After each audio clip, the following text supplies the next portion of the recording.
Our first question for this episode is from a listener named Courtney. And very simply, she asks, in your opinion, what is the first step towards hope? Wow, Courtney, thank you for reaching out. Simple question, complex answer. Yes, I knew you'd say that. Because the first step towards hope, it really depends on what that individual needs. Hmm. There's a great quote that we start the chapter on sleep, that the bridge between despair and hope is a good night's sleep. So maybe for some people, that first step towards hope is just getting sleep, right? And what does sleep look like? What does good sleep look like? It's uninterrupted sleep that you wake up and you feel energized, you feel rejuvenated, you feel like you're that kid again that can get out of bed. Maybe you have to do a little bit of a warm up, but you feel like you're ready to skip down to breakfast. Like you're excited to get the day going. So many people that we see there, they're not getting into deep sleep, and there's a lot of things, a lot of repercussions that come from that.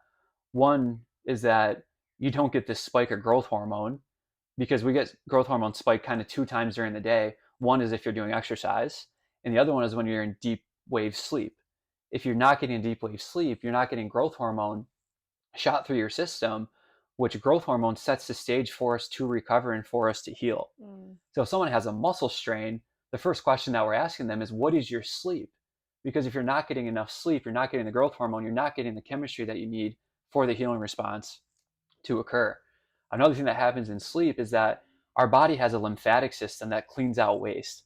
Our brain doesn't have a lymphatic system. When we sleep, basically think of a car wash and how you have mud on your car, you go through, the car wash gets blasted, the mud leaves it, you leave, if you're in upstate New York, you leave Delta Sonic, your car's really waxed, good looking thing.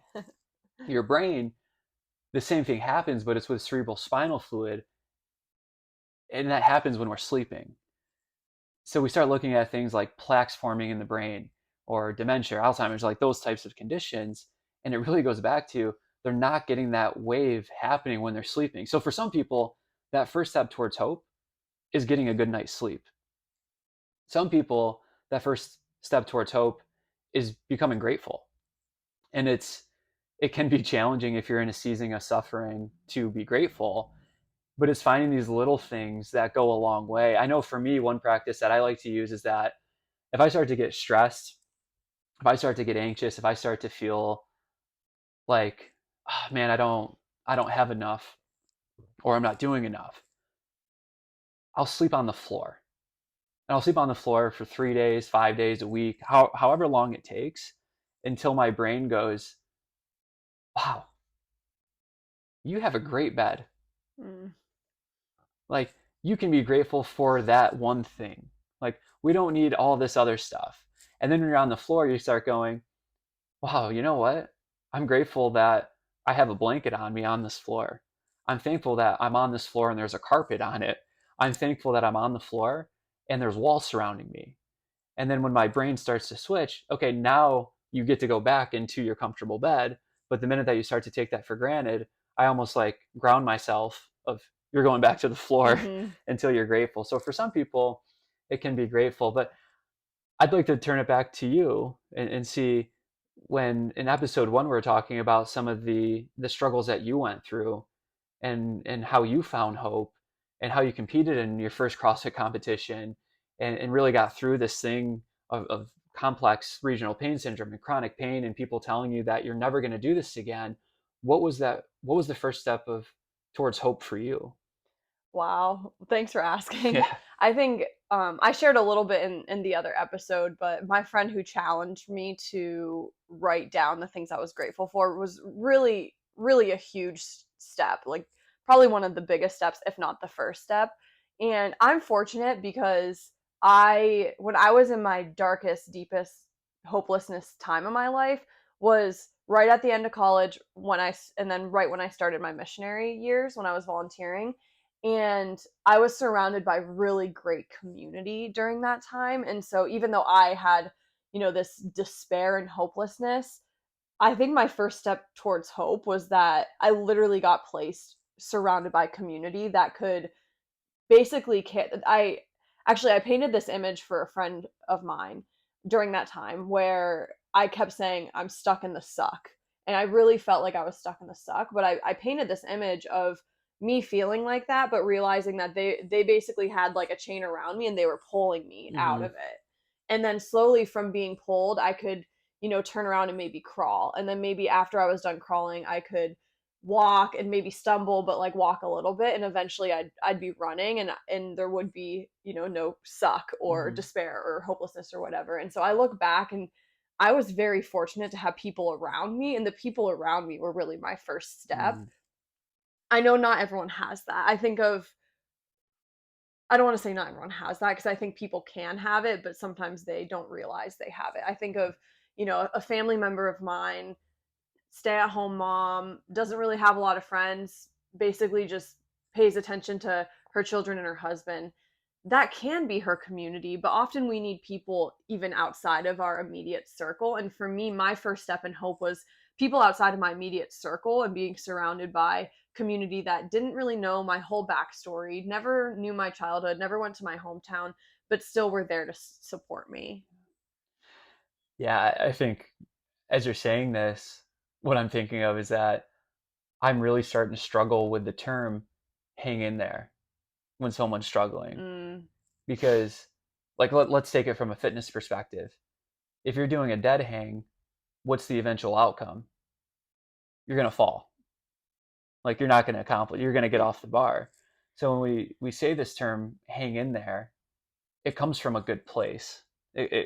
I think what it means is that, like, I have your back. I know you're struggling. Hang in there. You will see the other side of this. But the term hang in there, I think we can change that mhm. instead of hanging in there, because that's now thinking that hang in there until you can't hang anymore and then fall. And then once you fall, then we'll reach back out and we'll figure out how to get you up off the floor. Where that's where having community, it's, hey, hang there. I'm going to come and reach my arm down. Now hang on to my arm and let me pull and Mhm. get you out of this. But I think reflecting back on, so there's a famous hope researcher that was at the University of Kansas, and his name is C.R. Snyder. And he defined hope as this trilogy of self-agency, goal-directed behavior, and a framework to achieve. So I think looking back, what's now maybe what I would say, what's the first step? It's self-agency. It's realizing that if you are hanging in there, you can reach up and grab a friend's arm and they can help pull you out. Mhm. It's recognizing that I can take control and get better sleep. Maybe I don't have that coffee at 4 p.m. or 5 p.m. Maybe I just go, I'm going to be a little bit tired, but I'm actually going to get some good sleep tonight. Maybe it's reaching out to friends, but reflecting back, I think the first step is self-agency. Self-agency. Mm-hmm. Yeah, I think in with self-agency, right now, if you're listening and you're not feeling hope, and maybe you don't even feel that self-agency, that's kind of our job, right? Our job is to empower you to believe that you do have self-agency. And Mm-hmm. that's really our mission, is that we can empower you. And I think that there are other people around you. I know for me, when I look at friends who have struggled, I've always wanted to empower them and empower them and empower them, because I can tell that they don't believe that they can do anything. They really just have this like defeated attitude. Some of them, not all of them, but our hope is that we can really empower you to have that self-agency and take that first step. Yeah, and oftentimes we get stuck on, this thing happened to me. Why is this happening to me? This sucks, which is fair. Yeah. That is allowed, and you should go through that. It's part of the grieving process. It's part of healing from the trauma, is recognizing that no, it's not fair. Like that was a crappy situation, and that sucks. Like that's okay. But what we need to then realize is that we cannot control what happens to us. Like we're not in control of that. Mhm. But what we can do is choose our response instead of a reaction. So what does that mean? Well, a reaction is that emotional knee-jerk reaction. Person cuts me off, I want to flip them the bird and yell and beep the horn, right? That's a reaction. Versus a response would be going, okay, let me take a breath. That got my system a little jacked up, but I'm sure that they had a really good reason to come out in front of me. They might have a family emergency, they might be in a rush, whatever it is, it happened, but no one got injured, Mhm. right? We chose a response. So many times we see this a lot, and I don't want to say it's a pet peeve, but I'll just say it gets me fired up. When people go, Well, we have a lizard brain. And because we have this lizard brain, this thing controls our emotions. So therefore, we can't control what comes out of us. No, no, no, no. We have an amygdala. The amygdala helps to filter these things and dictate, do we need to go to the autonomic nervous system, or can we send this up to the brain for higher processing? And the more that you practice, the more that you condition, you can control that quote unquote lizard brain. Wow. Enough said with that. Yeah, I mean, great question to kick it off. Yeah. Courtney, thank you so much for that question.